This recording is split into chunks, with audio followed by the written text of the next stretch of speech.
Good afternoon, everyone. It's Kirsten here for a Thursday spa business break where we're talking about your spa business and how to get organized and optimize it so that you have a business that not only you love, but it's actually generating you some revenues as well as being that place in the community where clients go to, your place.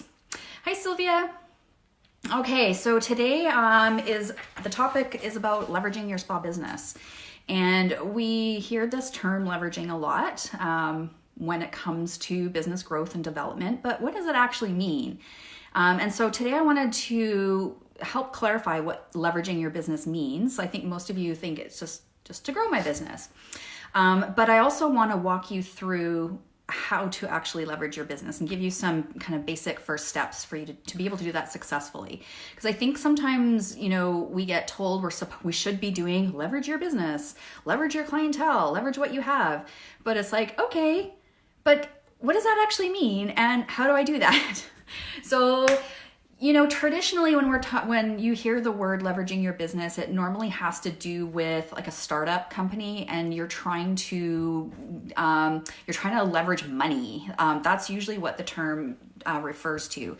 But what we are normally referring to, like after startup, and we're trying to leverage in our business, usually we're meaning we're trying to use what we already have, the success that we've already have, and to piggyback on that. So I'm going to talk about some very specific places that you want to leverage that I know you have been trying to leverage, and a process for you to be able to do that. So normally in the spa industry, we're trying to leverage clients because we want more clients. We're trying to leverage money. We're trying to leverage time. That's a huge one. There never seems to be enough time as an owner or a manager, which can absolutely, kneecap you in your success. If you are stuck with time and you are the bottleneck for any kind of growth initiatives, leveraging anything is going to be very difficult for you. So, and the other piece is you want to be able to leverage staff, the staff that you have, how efficient they are, leverage your ability to attract talent, to keep talent. So when we're talking about leveraging and when you are wanting to leverage your business, the first place that this starts is analysis. You have to be able to identify where the gaps are in your business or what's missing. Now, sometimes it's difficult because you don't know what you don't know. That is probably one of the most frustrating places to be because you don't even know the right questions to ask. You don't even know what to Google because it's absolutely not even on your radar. So one of the things I want you to do if you are wanting to leverage, grow in your business, but you don't know where all the places are, I've created a freebie. This was a couple months ago in June. It's still up on my website. And I'm going to give you the link here, but the freebie it's a free spa systems checklist. So there's 20 spa business systems in there to at least give you, now you know what kind of systems need to happen in your spa business. Because once you've identified the 20, now you can start researching and start looking at and analyzing, do I actually have a client retention system? Do I actually have a facility management system? So I want you to, if you don't even know what you don't know or what you should be leveraging or should be looking at leveraging, I want you to download that free systems checklist. It's on my homepage on kirstenfoss.com. You'll scroll down a little bit, you'll see it on the left-hand side. Just put your name and email and you'll get that download right away. Okay, so it starts with analysis. And once you have identified those 20 systems in your business, then you want to look at each one of those systems and go through and identify what's working and what's not working. Because interestingly enough, a lot of times when we're in the weeds of our business, we end up repeating the same stuff that isn't working. Partially because we don't really know what to be doing. The other piece is sometimes we don't even have time to change it, so we're just letting it run. However, I want to make sure that you understand that is this first piece of leveraging. You got to be able to identify where the gaps are. So a lot of times I find in analysis, it's much easier to identify the gaps to just simply write down what is driving you crazy. about it. So with your marketing, what's driving you crazy about it? I don't have time to get to email marketing. I don't have time to get to social media marketing. I don't know what to write for content. So just write your pain points out. That will help you identify where the gaps are in your business. Now, it will also help, like there may be like some aha moments as far as, we want to repeat what works. So if in your analysis, and you've taken the time to do an analysis, you realize, oh, actually these particular Facebook posts seem to work really well. I get a lot of engagement with them, a lot of inquiry, and they seem to tend to move people towards booking facials, which is what I want. So repeat what works. I'm going to do more educational posts on, say, skincare, because that's what seems to be supporting those kinds of consumers as far as building trust with me.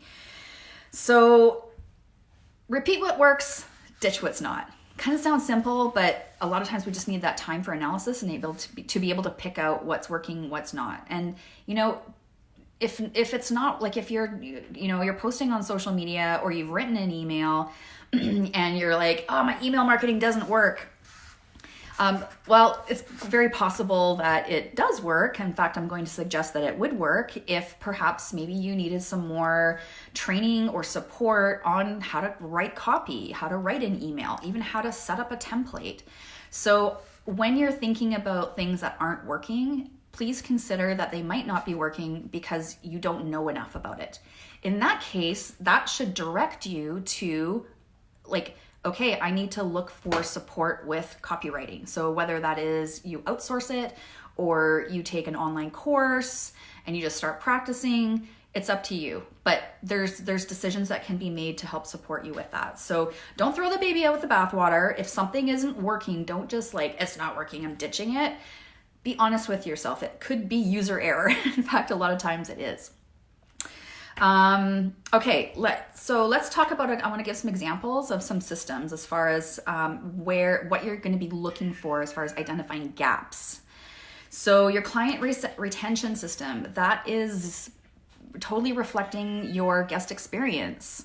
What is the full guest experience? And how are you ensuring that experience happens every single time? It's consistent, they get consistent outcomes so that it builds trust. So where in your client retention system are there holes? If you have a team, there's likely to be more holes, opportunity for holes, because it's not you kind of in control of everything. If it's you, it's time to start looking, if you're a solo, it's time to start looking at analyzing your own self and your own guest experience. Where are you slacking off? How is your treatment different, 5 years in, depending on when you first started? Are you skipping a few little details that you wouldn't have when you first started? So be honest with your process and kind of where it can be done better. It's not to be hard on yourself and super judgmental. It's just, how can we do this better?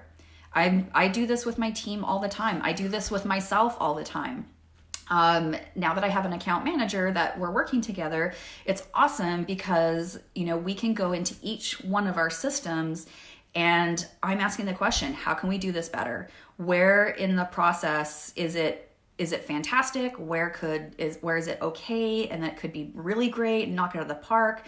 Where are we dropping the ball and we need to fill this in ASAP?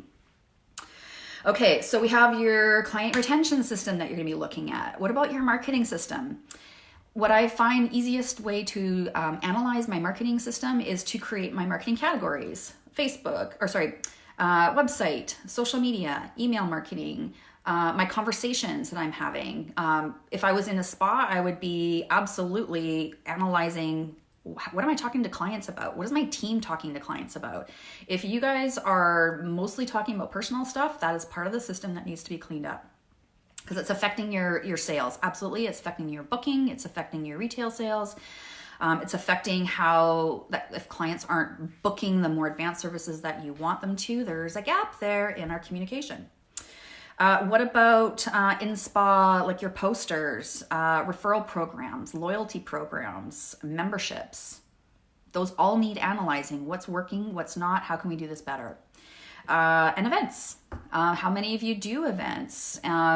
I know they're kind of stressful. It's like an extra project on top of things, but they can be really great revenue generators, and they can be very, very strong client retention part of your system. Okay, let's talk about staff retention. For those of you that have teams and are pulling your hair out, things that you want to analyze are, what are your core values of your business?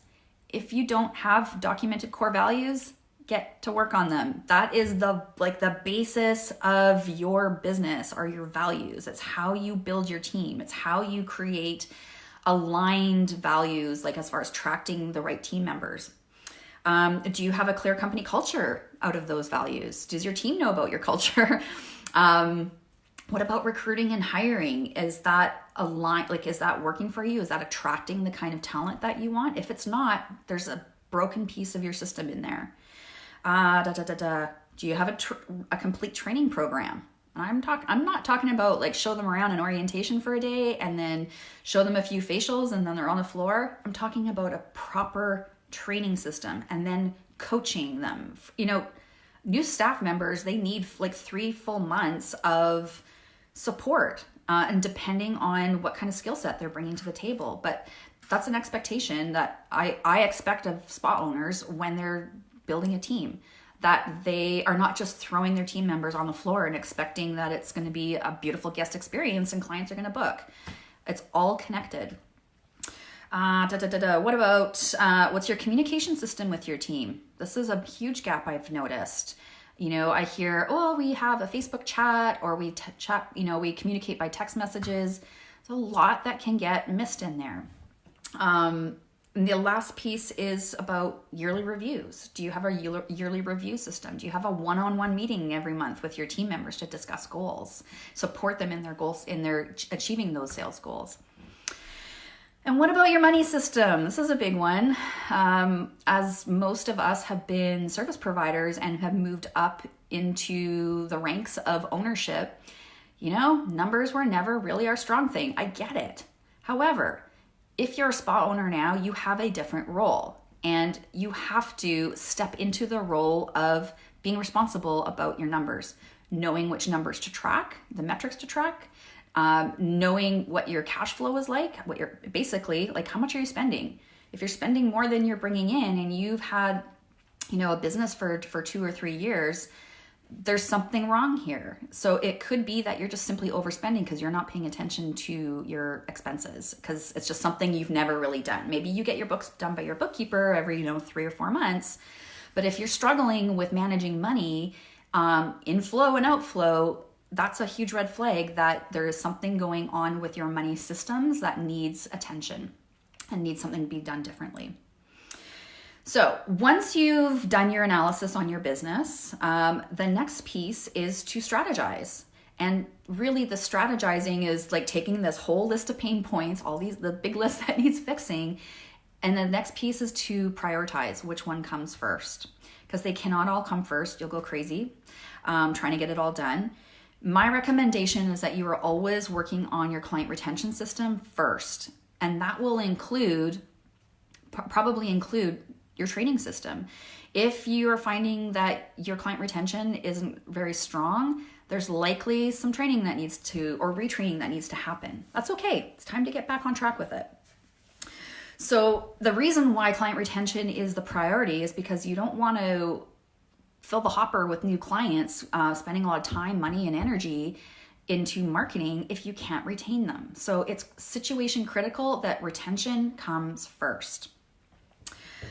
Then we're working on staffing if you have a team, because your staffing, the quality of staff that you have, their values, are they aligned with you? All of that affects retention as well. And then after you've figured out your client retention and your guest experience systems, then it's time to market, because then you can fill the hopper with new clients, because you've got a solid system for them to go through with their guest experience. So after you've done your analysis, you create your priority list. The next piece after that is just to start with your priority, client retention, and just brainstorm a list of things that needs to happen in order to improve that client retention. it's essentially just making a list of what you need, and then again, prioritizing that list, what needs to come first.